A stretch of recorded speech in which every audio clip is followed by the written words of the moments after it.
My name is Angie, and I'm going to be reading you a story today, and it's called I Love My Curls by Janae Anderson.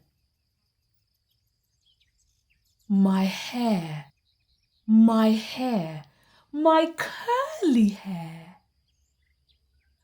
I love how it grows, up and down, left and right. Oh, what a beautiful, curly, coily sight. My curls twist round and round and loopy-loop, twisting, turning as I go about. I love my curls the most when they're wild and free, blowing in the wind like the leaves of a sycamore tree. There are so many ways I can wear my hair. I can wear it up in an afro puff or two.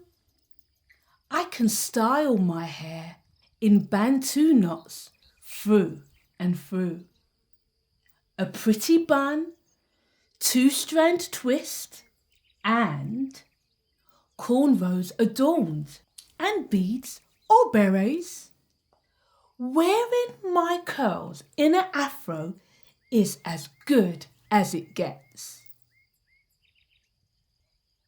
I love my curls most when they're wild and free, blowing in the wind like the leaves of a sycamore tree. Thank you so much for joining me today. See you again soon. Bye.